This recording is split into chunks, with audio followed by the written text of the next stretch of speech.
जाहीरनाम्यामध्ये महायुतीच्याही तशा पद्धतीने आम्ही घोषित केलेला आहे। त्याचबरोबर राष्ट्रवादी काँग्रेस पक्षाच्याही आमच्या घोषणापत्रकामध्ये आम्ही 1500चे 2100 करणार सरकार आल्यानंतर हे त्याच्यामध्ये नमूद केलेलं होतं।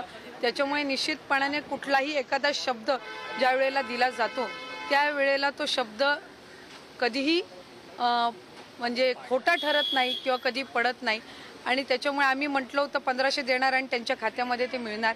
त्यामुळे आम्ही जवळपास 5 महिन्याचे 7500 माझ्या सर्व लाडक्या बहिणींच्या खात्यामध्ये थेट जमा झाले।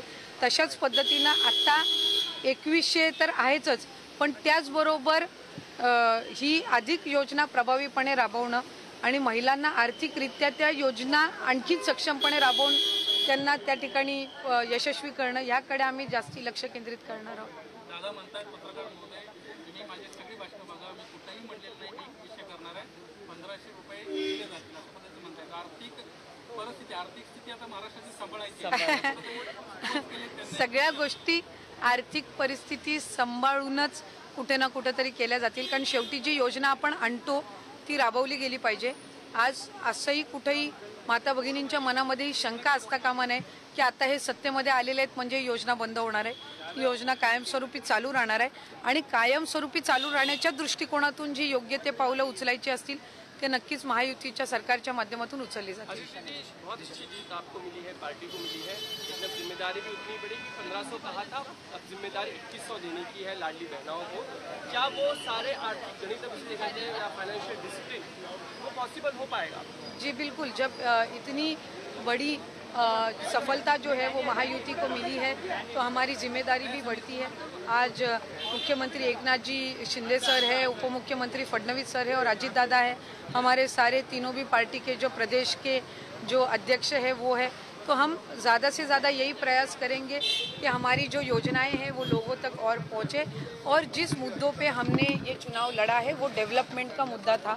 तो आज डेवलपमेंट के मुद्दे पे जब हम ये चुनाव लड़ रहे हैं, हमारी जो स्कीम्स है वो हम लोगों तक पहुँचा रहे हैं, तो हमारी ये जिम्मेदारी बनती है कि ज़्यादा से ज़्यादा जो हमारा राज्य है वो डेवलपमेंट के इसमें ही क्षेत्र में ही ज़्यादा से ज़्यादा जाना चाहिए और हमारे यहाँ पे और ज़्यादा इंडस्ट्रियल सर्किट बढ़ना चाहिए और ये योजनाएं हैं जो अच्छे से हमें ग्राउंड लेवल तक पहुंचानी है और इसी सब चीज़ों पे हम ज़्यादा कॉन्सन्ट्रेट करेंगे।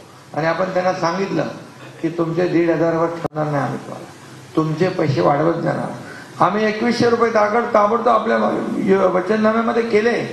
आता याच्यामुळे लोकांना, महिलांना एक विश्वास झाला आणि विरोधकांनी विरोध केला, कोर्टात गेले, हे गेले, ते आपल्या पत्त्यावरच पडले आणि पत्त्यावर पडल्यामुळे ते आपण सारखं महिलांना, आपल्या लाडक्या बहिणींना सांगत राहिलो, विरोधक कोण, सावत्र भाऊ कोण, दुष्ट भाऊ कोण, कपटी भाऊ कोण, त्यांचा बरोबर त्यांना कार्यक्रम करून टाकला आपल्या लाडक्या बहिणींनी। आणि त्यामुळे जे विजय तुम्हाला म्हणजे एवढा अपेक्षित विजय, अनपेक्षित विजय, एवढा विजय कधी म्हणजे ही विक्ट्री जी आहे ही काय त्याला म्हणा माहित नाही, पण सगळ्यांचा सुबडा साफ झाला।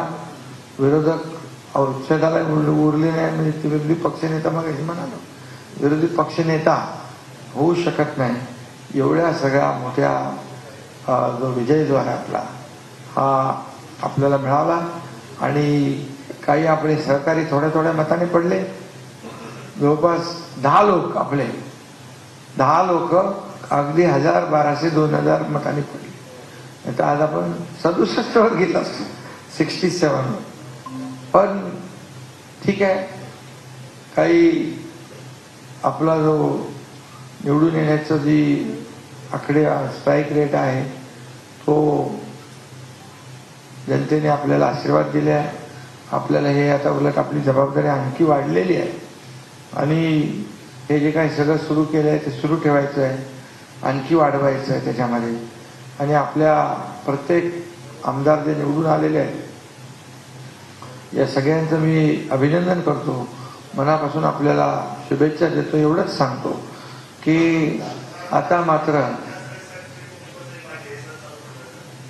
आता ते चालू आहे ना आपलं काम, सगळं काम सुरू आहे, त्यामुळे